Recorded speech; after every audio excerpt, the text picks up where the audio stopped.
नमस्कार, हिंदी शिक्षा चैनल में आपका स्वागत है। आज हम प्रोफेसर तुलसीराम द्वारा लिखित आत्मकथा मुर्दिहिया के आधार पर दलितों के सामाजिक सांस्कृतिक परिवेश का जो वर्णन किया गया है उस पर विचार करेंगे। दलित साहित्य आंदोलन के अंतर्गत दलित साहित्यकारों द्वारा रचित आत्मकथाओं का महत्वपूर्ण स्थान है, क्योंकि यह मात्र उनके जीवन मात्र का यथार्थ नहीं वरन संपूर्ण समुदाय के त्रासदीपूर्ण जीवन का जीवंत दस्तावेज है। जो दलित हैं, दलित वर्ग में पैदा हुए, उन्होंने अपने बचपन से ही जो सामाजिक जातिगत व्यवस्था है उसके आधार पर, आर्थिक आधार पर, सांस्कृतिक आधार पर जो भी भेदभाव सहे हैं वो उन्होंने इसके अंतर्गत प्रोफेसर तुलसीराम ने इसमें लिखा है। उन्हें डॉक्टर तुलसीराम की आत्मकथा मुर्दिहिया साल 2010 में प्रकाशित हुई थी। तुलसी राम जी की आत्मकथा का दूसरा भाग मणिकर्णिका है, जो साल 2013 में प्रकाशित हुआ था। यह विदित ही है कि आत्मकथा गद्य साहित्य की वह विधा है जिसमें लेखक स्वयं के जीवन में घटित घटनाओं का निरपेक्ष रूप से लेखन करता है, यथार्थ के धरातल पर। निरपेक्ष अर्थात वह कुछ भी ऐसा नहीं करता कि आप उसके पक्ष में रहें या विपक्ष में रहें। वो जो भी घटना होती है उसको निरपेक्ष रूप से देखता है और उसे यथार्थ के धरातल पर उसको लिखता है। आत्मकथा के माध्यम से न केवल लेखक का वास्तविक जीवन चरित्र उद्घाटित होता है, बल्कि उसके सामाजिक, सांस्कृतिक, राजनीतिक, आर्थिक परिवेश का परिचय भी सहज रूप से पाठकों के समक्ष प्रस्तुत हो जाता है।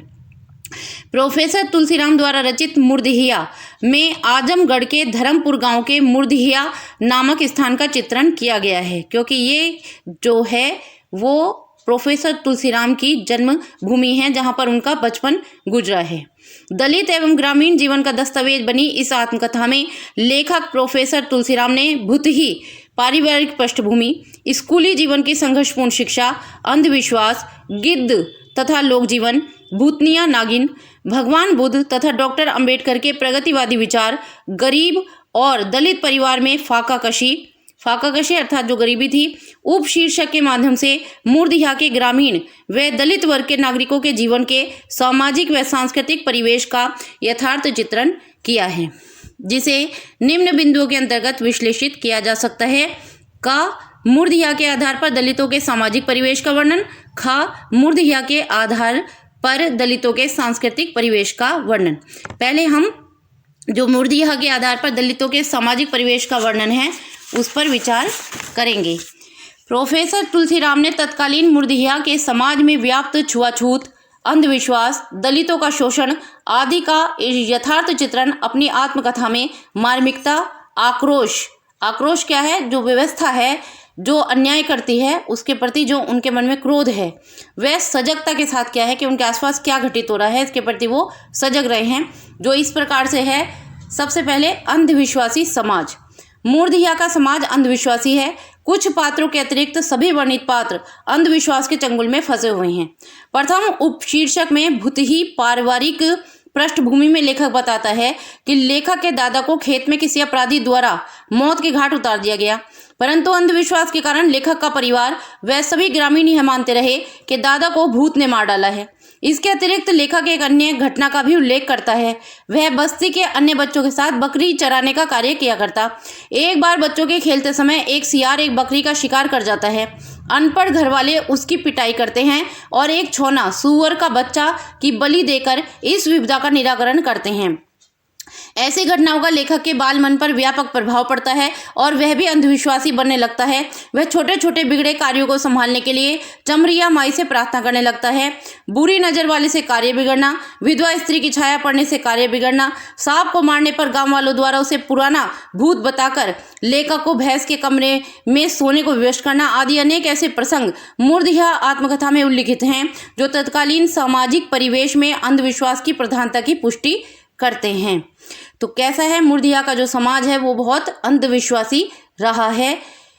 दूसरा जो महत्वपूर्ण जो सामाजिक परिवेश का वर्णन हमें मुर्दिहिया में मिलता है प्रोफेसर तुलसीराम के द्वारा उनकी आत्मकथा में, वह है छुआछूत, अस्पृश्यता व जातिवादी सामाजिक व्यवस्था।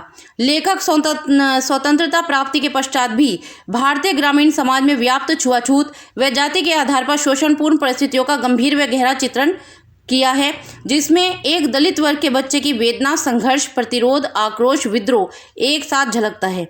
लेखक एक घटना का उल्लेख करता है जब एक सवर्ण छात्र की साइकिल का हैंडल छू देने मात्र पर दलित होने के कारण उसे अपमानित किया जाता है। शिक्षा के मंदिर प्राथमिक विद्यालय से लेकर आजमगढ़ के महाविद्यालय में पढ़ाई व छात्रावास में भी दलित छात्रों के साथ शिक्षकों व स्वर्ण छात्रों के संगठन द्वारा किए जाने वाले जातिवादी व्यवहार का खुलकर वर्णन किया है कि वहाँ भी किस प्रकार से उनके साथ भेदभाव किया जाता था। बचपन में स्कूल में सवर्ण अध्यापक व सहपाठी लेखक को जो लेखक है वो क्योंकि दलित वर्ग का है तो उसे चमरकिट कहकर जातिवादी दंश चुभाते थे। इसके अलावा एक और घटना का उन्होंने वर्णन किया कि जब उन्होंने पानी के लिए कुएं को छू दिया है तो जो शिक्षक हैं वो क्या है, वो बहुत जातिवादी हैं वहाँ पर, और वो बच्चे को बहुत बुरी तरह प्रताड़ित करते हैं और सारे दिन जो है अपशब्दों का प्रयोग करते रहते हैं उसके प्रति। तीसरा जो महत्वपूर्ण सामाजिक परिवेश का बिंदु मूर्तियाँ के आधार पर हम कह सकते हैं वह है जो दलित व गरीब के प्रति मूर्तियाँ का जो समाज है वो अत्यंत संवेदनाहीन है। लेखक ने अपनी दादी से जाना कि वर्षा ऋतु में दलितों की पीड़ा का पार नहीं।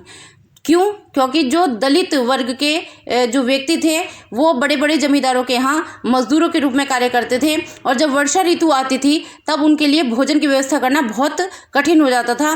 तो जब दलितों को भोजन नहीं मिलता तब वह चूहा मार मार कर खाने को विवश होते थे। सवर्णों द्वारा तोल में किए जाने वाले बीज संबंधी भ्रष्टाचार का खुलासा भी लेखक करता है। बीज दलितों को देते समय कम तोला जाता और वापस लेते समय डेढ़ गुना तक वसूला जाता। इस प्रकार दलित वर्ग दोहरे शोषण का शिकार बनता।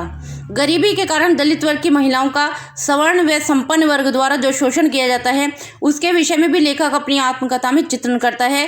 सोफी की बहू तथा दोनों बेटियां सौंदर्य के मामले में अपरंपार संपन्न थी, किंतु भूख उन्हें भी लगती थी, पर उसे मिटाने के लिए उनके पास कुछ भी नहीं होता था। धीरे धीरे मजबूरी में उनका सौंदर्य काम आने लगा। गाँव के कुछ अभद्र ब्राह्मण युवक संध्या के समय मूर्तिया के उस मुहाने पर लगता था कि स्वयं भूतों की चौकीदारी करने लगे।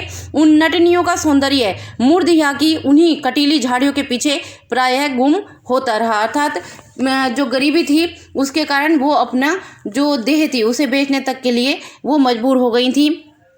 उपरोक्त के अतिरिक्त कामचोरी, अपशकुन, अशिक्षा, शोषण सहित कृषक व दलित जीवन के ग्रामीण समाज में व्याप्त लगभग सभी मुद्दों का कच्चा चिट्ठा इस आत्मकथा के माध्यम से लेखक ने खोलकर रख दिया है।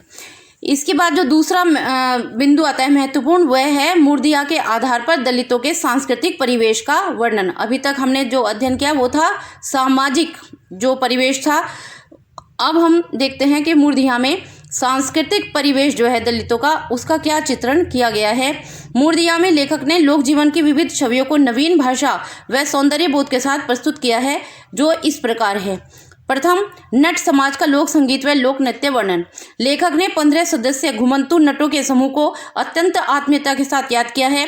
आल्हा के गायन और ढोल बजाने में पारंगत नट समाज के जीवन का यथार्थ चित्रण लेखक ने कर दलित समाज के सांस्कृतिक परिवेश से पाठकों को परिचित कराया है।